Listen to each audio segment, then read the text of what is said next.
شوکت نے بتایا کہ فائرنگ کی آواز سن کر وہ باہر نکلا تو کسی کو باغ کی طرف بھاگتے دیکھا، لیکن اس سے پہلے کہ وہ اسے پکڑ سکتا، وہ شخص اندھیرے میں غائب ہو گیا۔ جاوید مرزا نے شوکت کو شانے سے پکڑ کر کہا، اب میں تمہیں یہاں تنہا ہرگز نہیں رہنے دوں گا۔ اپنے چچا کو جواب دینے کی بجائے شوکت عمران کو گھورتے ہوئے بولا، کیا میں پوچھ سکتا ہوں آپ اس وقت یہاں کیا کر رہے ہیں؟ جاوید مرزا خفا ہو کر بولا، شوکت یہ ہمارے مہمان ہیں، پتہ نہیں تمہیں بات کرنے کی تمیز کب آئے گی۔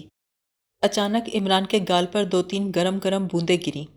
اس نے گال پہ ہاتھ پھیرا تو اس کی انگلیاں کسی چپچپی شے سے ٹکرائیں۔ اس نے جیب سے ٹارچ نکالی، اس کی روشنی میں اسے اپنی انگلیوں پر خون نظر آیا۔ اس وقت وہ سب ایک درخت کے نیچے کھڑے تھے۔ درخت کا اوپری حصہ تاریکی میں گم تھا۔ جاوید مرزا کہہ رہا تھا، اب میں تمہیں یہاں تنہا نہیں رہنے دوں گا۔ شوکت بولا، چچا جان میں آپ کو کیسے بتاؤں، خطرے کی کوئی بات نہیں ہے۔ ہے کیوں نہیں؟ عمران نے بیچ میں مداخلت کرتے ہوئے کہا، میں بھی آپ کو یہی مشورہ دوں گا کہ یہاں اکیلے نہ رہیے۔ شوکت تلخی سے بولا، میں نے آپ سے مشورہ طلب نہیں کیا۔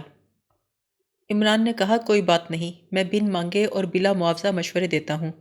پھر بلند آواز میں بولا، میں اسے بھی مشورہ دیتا ہوں جو درخت کے اوپر ہے، وہ زخمی ہے، اسے چاہیے کہ نیچے اتر آئے۔ آ جاؤ پیارے، نیچے آ جاؤ، یہاں سب تمہارے دوست ہیں۔ یہ کہہ کر عمران نے اپنی ٹارچ کا رخ اوپر کیا تو اس کی تقلید میں جس کسی کے پاس بھی ٹارچ تھی، اس نے روشنی درخت پہ ڈالی۔ اوپر سے ایک کپ کپاتی ہوئی آواز آئی، میں سلیم ہوں۔ جاوید مرزا نے کہا، مگر تم تو جیل میں تھے، یہاں کیسے آ گئے؟ سلیم کراہ کر بولا، میں گرنے لگا ہوں۔ عمران نے کہا، نیچے چلے آؤ، شاباش، میں ہاتھ بڑھا رہا ہوں۔ باقی لوگ بھی اس کی مدد کو پہنچ گئے اور کسی نہ کسی طرح سب نے مل کر سلیم کو نیچے اتار لیا۔ سلیم کے قدم بری طرح لڑکھڑا رہے تھے۔ اس نے بھرائی ہوئی آواز میں کہا، میرے بازو پہ گولی لگ گئی ہے۔ اس کے بعد وہ کچھ نہ بول سکا، آگے پیچھے جھولتا ہوا زمین پہ گرا اور بے ہوش ہو گیا۔ وہ سب بے ہوش سلیم کو کوٹھی کی طرف لے چلے۔ عمران تھوڑی دور ان کے ساتھ گیا، پھر خاموشی سے لیبارٹری کی طرف آ گیا۔ وہ سب اس وقت بہت پریشان تھے، کسی کو عمران کا خیال نہیں آیا، اور شوکت کو تو جاوید مرزا بازو سے پکڑ کر کھینچتا ہوا لے کر گیا تھا، لہٰذا لیبارٹری کا دروازہ کھلا ہوا تھا۔ عمران بے دھڑک اندر چلا گیا۔ سب سے پہلے اس کی نظر ایک ریوالور پر پڑی جس کا دستہ ہاتھی دانت کا بنا ہوا تھا۔ لیبارٹری میں افراتفری کے آثار نظر نہیں آتے تھے، اس کا مطلب یہی تھا کہ شوکت اور سلیم کے مابین کسی قسم کی ہاتھا پائی نہیں ہوئی۔ عمران نے جیب سے رومال نکال کر ریوالور اٹھایا، اس کی نال کو سونگھ کر دیکھا تو اس میں سے بارود کی بو آ رہی تھی۔ اس کا مطلب یہ تھا کہ اس ریوالور سے کچھ ہی دیر پہلے گولی چلائی گئی ہے۔ پھر عمران نے اس کے میگزین پر نظر ڈالی، اس کے 2 چیمبر خالی تھے۔ عمران نے ریوالور کو رومال سمیت جیب میں ڈالا اور میز پر سے وہ کتاب بھی اٹھا لی جس کا شوکت مطالعہ کر رہا تھا، اور باہر نکل آیا۔ فیاض ابھی سردار گڑھ میں ہی موجود تھا۔ وہ جمیل کے کیس پہ غیر سرکاری طور پر کام کر رہا تھا، اس لیے اس نے دفتر سے 1 ہفتے کی چھٹی لے رکھی تھی۔ ہوٹل پہنچ کر عمران نے ریوالور اور کتاب پر انگلیوں کے نشانوں کی اسٹڈی کا کام فیاض کے سپرد کیا۔ ان دنوں عمران خود بھی گھن چکر بنا ہوا تھا اور اپنے ساتھ فیاض کو بھی گھسیٹے پھرتا تھا۔ اس رات بھی جب وہ فیاض کو لے کر باہر نکلا تو رات کے 1 یا 1:30 بجے کا وقت تھا۔ چاروں طرف سناٹے اور اندھیرے کی حکمرانی تھی اور وہ دونوں پیدل سڑکیں ناپ رہے تھے۔ عمران نے کہا، جمیل کی کوٹھی میں گھسنا کچھ زیادہ مشکل کام نہیں ہے، میرا مطلب ہے چوروں کی طرح۔ کیا مطلب؟ مطلب یہ کہ کل رات جاوید مرزا کی کوٹھی میں بھی چوروں کی طرح میں نے ہی نقب لگائی تھی۔ تمہارا دماغ تو نہیں چل گیا؟ پہلے چل گیا تھا، پھر رک گیا، اب پھر چل رہا ہے۔ لیکن آخر تم جمیل کی کوٹھی میں چوروں کی طرح ہی کیوں جانا چاہتے ہو؟ میں کوٹھی کھلوا بھی سکتا ہوں۔ نہیں سپر، ہمیں چوروں کی طرح ہی جانا ہے۔ وہ لڑکی ہے نا سعیدہ، بس میں اس کا منہ دیکھ کر واپس آ جاؤں گا۔ کیا بکواس کر رہے ہو؟ اصل بات کیوں نہیں بتاتے؟ اچھا تو اصل بات سنو، میں چاہتا ہوں سعیدہ جب صبح سو کر اٹھے تو اسے اپنے چہرے پر اسی قسم کے دھبے نظر آئیں جیسے جمیل کے چہرے پر ہیں۔ پتہ نہیں کیسی باتیں کر رہے ہو، مجھے تو کچھ سمجھ نہیں آ رہا۔ ارے بھائی، میں اس سے شرط لگا چکا ہوں کہ کسی کے چہرے پر ایسے دھبے بنانا میرے بائیں ہاتھ کا کھیل ہے۔ یہ بھی کوئی شرط ہوئی بھلا؟ بس میں اسے یقین دلانا چاہتا ہوں کہ جمیل کے چہرے پر وہ سفید داغ بناوٹی ہیں۔ وہ داغ بناوٹی ہیں؟ یہ تم کیا کہہ رہے ہو عمران؟ ٹھیک کہہ رہا ہوں سپر، اب دوسری بات سنو۔ جب سلیم کی ضمانت ہوئی تو وہ سیدھا جاوید مرزا کی کوٹھی پر گیا۔ وہاں شوکت کی لیبارٹری کے قریب کسی نے اس پر 2 فائر کیے، اسے گولی لگ گئی، لیکن سلیم نے پولیس کو اس واقعے کی اطلاع تک نہیں دی۔ اوہ ہو، اور یہ سب تم مجھے اب بتا رہے ہو؟ فیاض رک گیا۔ اس میں میرا کوئی قصور نہیں، قصور اس گدھے سلیم کا ہے۔ جب وہ خود مرنا چاہتا ہے تو میں کیا کروں؟ اس کا خون تمہاری گردن پر ہوگا، میں نے اسے تمہارے کہنے پہ جیل سے نکلوایا ہے۔ چھوڑو یار، تیسرا لطیفہ سنو۔ جس ریوالور سے سلیم پر گولی چلائی گئی وہ مجھے شوکت کی لیبارٹری سے ملا ہے۔ اور چوتھا لطیفہ سنو، سلیم اب بھی جاوید مرزا کی کوٹھی میں مقیم ہے۔ اب ذرا یہ بتاؤ، اگر یہ لوگ اسے چور سمجھتے تھے تو اپنی کوٹھی میں پناہ دیے کیوں بیٹھے ہیں؟ فیاض بولا، مجھے تو کچھ بھی سمجھ نہیں آ رہا۔ اچھا تم یہاں رک کر غور کرو، میں اتنی دیر میں اندر سے ہو کر آتا ہوں۔ نہیں عمران، تم میرے ساتھ ہوٹل واپس چلو، ہم باقاعدہ طور پر آئیں گے۔ نہیں فیاض، ہم ایسا نہیں کریں گے ورنہ کھیل بگڑ جائے گا۔ دیکھو بھائی، میں تمہارے ساتھ ایسی حماقت میں شریک نہیں ہو سکتا۔ تمہاری مرضی، اگر جانا چاہو تو جا سکتے ہو۔ یہ کہہ کر عمران ایک درخت پہ چڑھنا شروع ہو گیا۔ وہ درخت جمیل کی کوٹھی کی پشت پر تھا، اس کی شاخیں کوٹھی کی چھت تک پہنچ رہی تھیں۔ فیاض واپس چلا تو گیا لیکن اسے رات بھر نیند نہ آئی۔ عمران کی بکواس سے یہ اندازہ لگانا ممکن نہیں تھا کہ وہ کیا کرنے کا ارادہ رکھتا ہے۔ وہ ساری رات سوچتا رہا، معلوم نہیں عمران نے وہاں گھس کر کیا حرکت کی ہوگی۔ ضروری تو نہیں وہ ہر دفعہ کامیاب ہی ہو۔ اگر وہ پکڑا گیا تو اس کی پوزیشن کیا ہوگی، اور خود فیاض کی پوزیشن کیا ہوگی؟ آخر اس فیملی سے عمران کا تعارف کروانے والا فیاض ہی تھا۔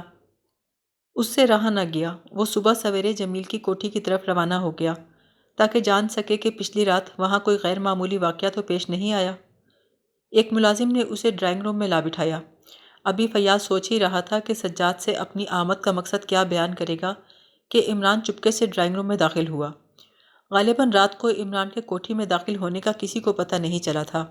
عمران فیاض کے قریب آ کر صوفے پر یوں بیٹھ گیا جیسے فیاض کے ساتھ ہی آیا ہو، اور اس کے کان میں سرگوشی کرتے ہوئے بولا، سپر، مجھے نیلے پرندوں کے والد بزرگوار کا تھوڑا بہت سراغ مل گیا ہے۔ اسی اثنا میں سجاد ڈرائنگ روم کی طرف آتا دکھائی دیا۔ اس کے چہرے پر پریشانی کے آثار واضح طور پر نظر آ رہے تھے۔ کیپٹن فیاض نے کہا، میں تو یوں ہی خیر خیریت معلوم کرنے چلا آیا تھا، لیکن کیا بات ہے، آپ بہت پریشان دکھائی دیتے ہیں۔ سجاد بولا، کیا بتاؤں فیاض صاحب، میں واقعی بہت پریشان ہوں۔ میری بیٹی سعیدہ بھی اسی مرض میں مبتلا ہو گئی ہے جس میں جمیل ہوا تھا۔ کیا؟ فیاض اچھل پڑا۔ کیا آپ کی کوٹھی میں بھی کوئی نیلا پرندہ پایا گیا؟ پتہ نہیں، وہ اپنے کمرے میں سو رہی تھی، اچانک کسی تکلیف کے احساس سے جاگی۔ کہتی ہے یوں محسوس ہو رہا تھا جیسے اس کے بازو میں کوئی چیز چبھی ہے۔ عمران جلدی سے بولا، غالباً پرندہ لٹکا ہوا ہوگا۔ سجاد نے جھنجھلا کر کہا، جی نہیں، وہاں کچھ بھی نہیں تھا۔ رات جب سعیدہ سونے گئی تھی تو بالکل ٹھیک تھی، لیکن جب آج صبح جاگی تو آئینے میں اپنا چہرہ دیکھ کر چیخیں مارنے لگی۔ عمران خود کلامی کے انداز میں بولا، جمیل صاحب کا چہرہ داغدار بنانے کا مقصد تو پھر بھی سمجھ میں آتا ہے، مگر سعیدہ صاحبہ کا معاملہ سمجھ سے باہر ہے۔ آخر شوکت کو ایسا کر کے کیا ملے گا؟ فیاض اور سجاد نے چونک کر عمران کو دیکھا تو عمران بولا، جی ہاں، ان کی لیبارٹری میں ایسے جراثیم موجود رہے ہیں جو جمیل صاحب کے خون میں پائے گئے ہیں۔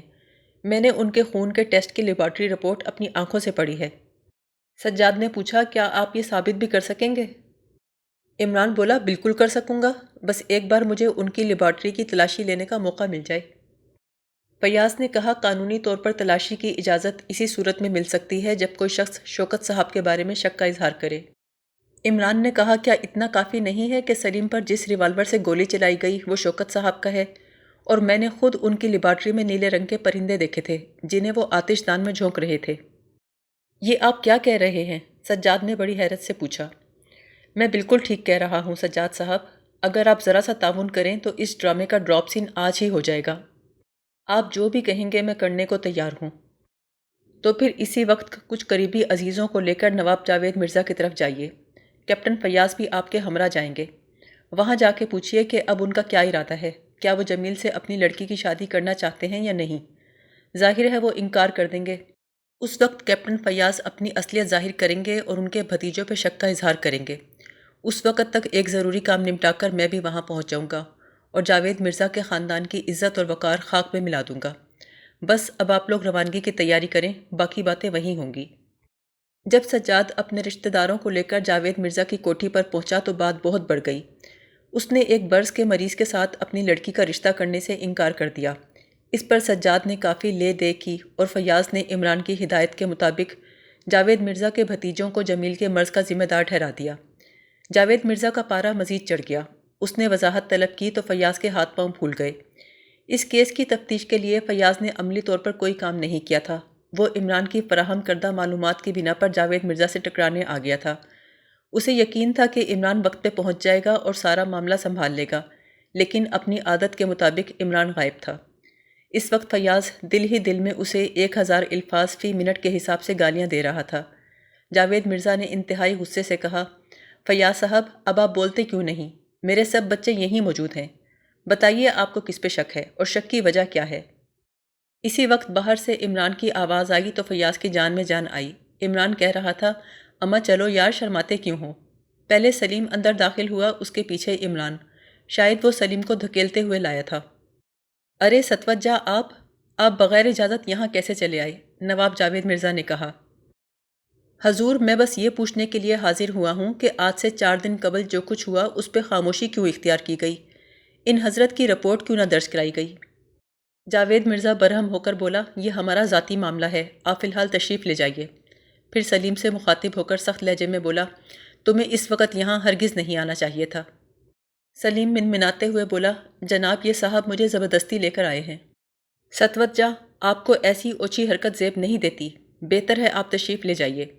جاوید مرزا غصے میں اٹھ کھڑا ہوا، اس کے ساتھ ہی اس کے بھتیجے بھی اٹھ کھڑے ہوئے۔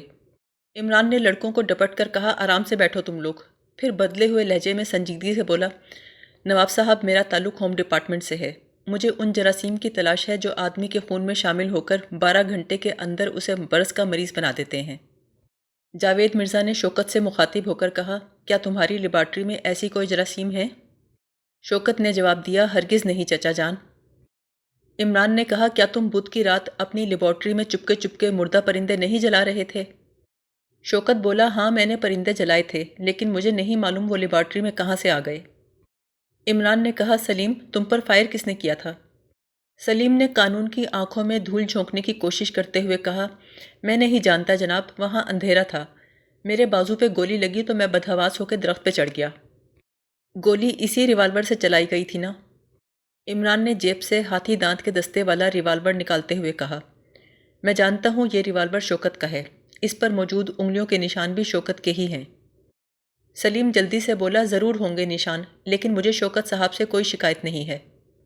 عمران نرمی سے بولا، سلیم اصل بات کیا ہے؟ ہمت سے کام لو، کچھ نہیں ہوگا، سچ بتاؤ بات کیا ہے؟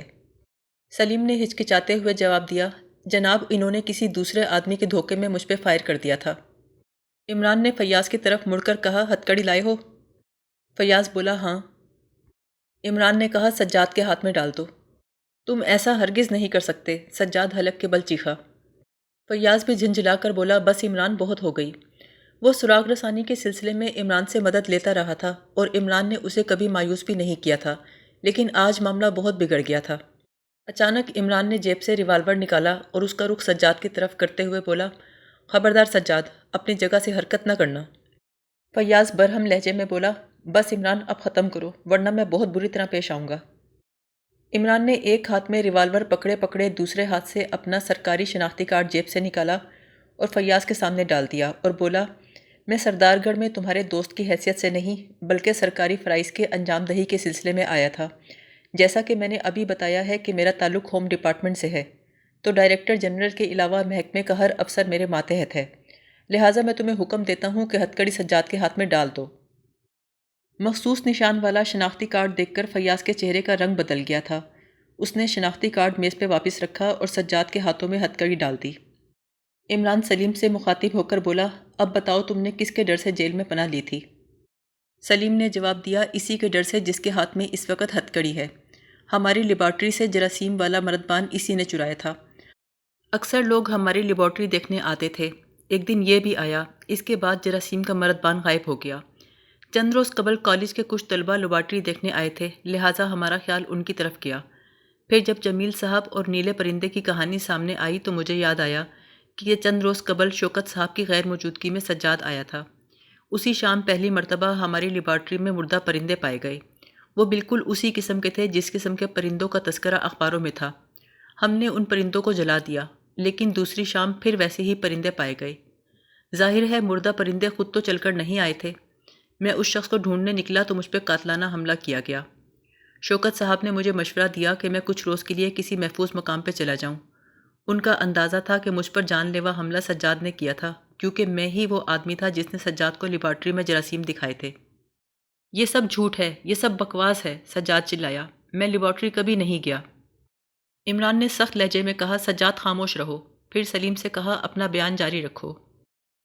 سلیم بولا، شوکت صاحب نے میری حفاظت کے خیال سے چوری کا الزام لگا کے مجھے گرفتار کروا دیا، لیکن سجاد نے وہاں بھی میرا پیچھا نہیں چھوڑا۔ مجھے پریشان کرنے کے لیے پہلے تو ایک انگریز لڑکی کو بھیج دیا، پھر میری ضمانت کرا دی۔ میں چھپتے چھپاتے شوکت صاحب سے ملنے آیا تو بھی کوئی میرا تعاقب کر رہا تھا، اس لیے میں صدر دروازے کی بجائے باغ کی پچھلی دیوار پھلانگ کر لیبارٹری کے قریب پہنچا۔ شوکت صاحب کو میری ضمانت کا علم نہیں تھا۔ میری آہٹ سن کر وہ سمجھے کہ میں وہی آدمی ہوں جو آئے دن لیبارٹری میں مردہ پرندے ڈال کے جاتا ہے۔ اس کے دھوکے میں انہوں نے مجھ پہ فائر کر دیا۔ کیوں شوکت، کیا سلیم کا بیان سچ ہے؟ عمران نے پوچھا۔ جی ہاں، بالکل سچ ہے، شوکت نے جواب دیا۔ سجاد اپنا جرم میرے سر تھوپنا چاہتا تھا۔ میری لیبارٹری میں روز مردہ پرندے غالباً اس لیے پھینک رہا تھا کہ کسی روز چچا جان کی نظر ان پہ پڑ جائے اور وہ مجھے مجرم سمجھیں۔ سجاد حلق پھاڑ کر چلایا، تم سب پاگل ہو گئے ہو! ارے بدبختو، میرے ساتھ چل کر میری لڑکی کی حالت تو دیکھو، وہ بھی اسی مرض میں مبتلا ہو گئی ہے۔ کیا میں نے اپنی بیٹی پر بھی جراثیم آزمائے ہوں گے؟ شوکت بولا، تمہیں بیٹی بیٹے سے کیا سروکار، تمہیں تو دولت چاہیے۔ اب جب تمہاری بیٹی بھی جمیل والے مرض میں مبتلا ہو گئی ہے تو دونوں کی شادی کرا دو اور جمیل کی جائیداد پہ عیش کرو۔ تم نے اپنی بیٹی کو جان کر اس مرض میں مبتلا کیا ہے تاکہ تم پہ کوئی شک نہ کرے۔ ارے نہیں، وہ حرکت میری تھی، عمران نے مسکرا کر کہا۔ سیدہ کسی مرض میں مبتلا نہیں ہوئی، سپرٹ سے دھوتے ہی اس کا چہرہ صاف ہو جائے گا۔ سجاد ڈھٹائی سے بولا، مجھ پر جھوٹے الزام لگائے جا رہے ہیں، میں عدالت میں ایک ایک سے نپٹ لوں گا۔ ضرور نپٹنا سجاد، عمران نے کہا، کیونکہ تمہیں یقین ہے کہ تمہارے خلاف ثبوت فراہم کرنا بہت مشکل ہے۔ لیکن یہ تو بتاؤ، اپنی بیٹی کا چہرہ دیکھ کر تم ڈاکٹر کو بلانے کی بجائے ایندھن کے گودام کی طرف کیوں بھاگے تھے؟ سجاد کا چہرہ زرد پڑ گیا، اس کی پیشانی پر پسینے کی بوندیں نمودار ہوئیں، دفتن اس کی گردن ایک طرف کو ڈھلک گئی، وہ بے ہوش ہو گیا تھا۔ اس شام جب عمران، روشی اور فیاض رائل ہوٹل میں چائے پی رہے تھے تو فیاض نے پوچھا، عمران تم نے یہ تو بتایا ہی نہیں کہ ایندھن کے گودام سے کیا کیا برآمد ہوا تھا؟ سجاد کے بے ہوش ہونے کے بعد تم نے بات ہی ادھوری چھوڑ دی تھی۔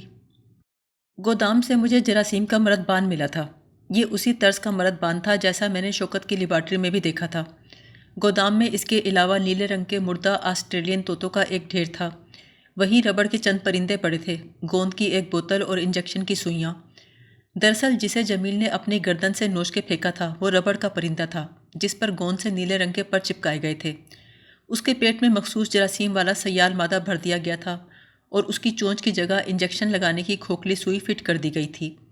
اس شام کلب میں پہلے تو جمیل پہ اصلی پرندہ پھینکا گیا جو اس کے شانے سے ٹکرا کے اڑ گیا، پھر نکلی پرندہ پھینکا گیا جس میں لگی ہوئی سوئی اس کی گردن میں پیوست ہو گئی۔